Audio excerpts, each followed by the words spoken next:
बंद किए और नेत्र बंद करके राधे राधे राधे राधे राधे राधे कहती हुई नदी पर चलने लगी। बैल छूट गया, क्यों? गुरुजी ने ये बात तो बताई थी, इस कारण से वो बैल छूट गया। मैं डूबूंगी, रोऊंगी, ये जिम्मेदारी तो किशोरी जी की है। धीरे धीरे राधे राधे राधे राधे राधे राधे राधे राधे राधे कहते हुए चलती गई चलती गई चलती गई और चलते चलते नदी की उस पार खड़ी हो गई। अब तो बड़ी खुश हुई। गुरुजी ने बड़ी बहुत सुंदर मंत्र बताया। अब 50 पैसे रोज जो नाव वाले को देने पड़ते थे वो बच गए। उस बालक ने विचार किया कि जिस गुरु ने इतना सुंदर मंत्र दिया है तो क्यों ना एक बार मैं उसे अपने यहाँ आमंत्रित करूं और आमंत्रित करके उसे अपने घर का प्रसाद ग्रहण करवाऊं। ग्वालिनी गई। 6वें दिन की कथा थी। गुरुजी से बारंबार याचना की, गुरुदेव भगवान आपसे मेरी बड़ी प्रार्थना है। क्या? प्रभु आप एक काम करिए। गुरुजी ने कहा क्या करना है? बोले मैं बड़े भाव से आई हूँ। अच्छा तो क्या चाहिए? बोले इतने भाव से आई हूँ गुरुदेव भगवान, मना मत करना। गुरुजी ने कहा नहीं, मैं तो बिल्कुल मना नहीं करूँगा, मैं मना नहीं करूँगा।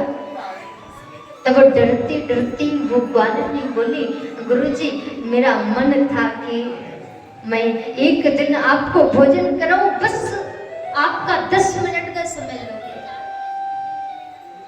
भोजन करा के मैं वापस आपको भेज दूंगी और कुछ ना कुछ धन भी जो मेरे पास भगवान की कृपा से होगा तो मैं धन भी आपको दूंगी। गुरुजी ने विचार किया चले।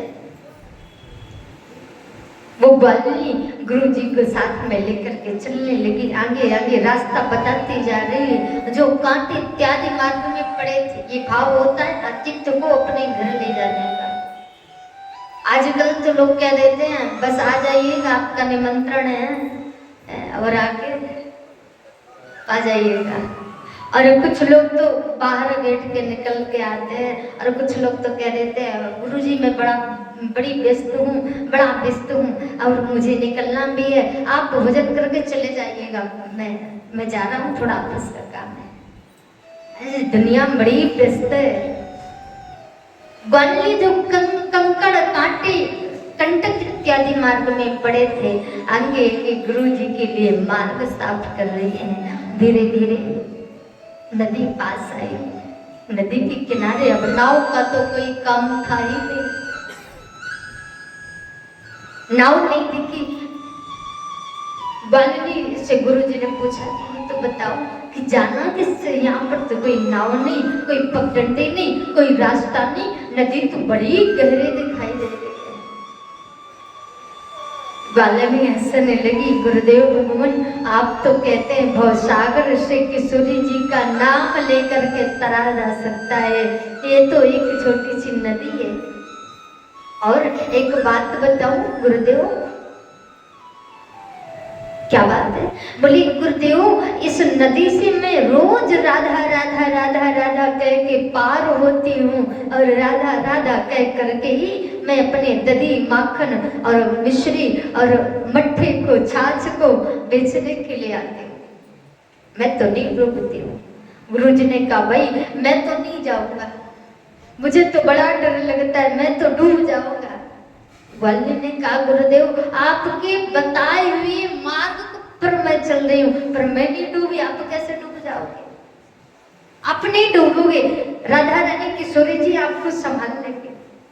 और जबरदस्ती गुरुजी के मन में भाव नहीं था, और जहाँ भाव नहीं होता वहाँ ईश्वर साथ नहीं देता। भाव नहीं था, गुरुजी अंदर से डरे, भरोसा भगवान पर नहीं, लेकिन ग्वालिनी को तो भरोसा था। गुरुजी का हाथ पकड़ा, नेत्र बंद कर किए, राधे राधे राधे राधे राधे राधे राधे राधे राधे राधे बोलते बोलते नदी के बीच में पहुंची तो गुरुजी डूबने लगे।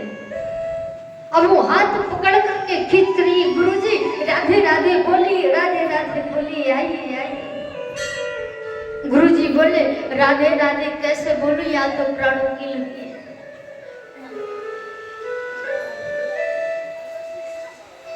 जहाँ पर भरोसा नहीं होता, कई बार ऐसा होता है कि कहने वाला पार नहीं होता, लेकिन सुनने वाला पार जरूर होता है।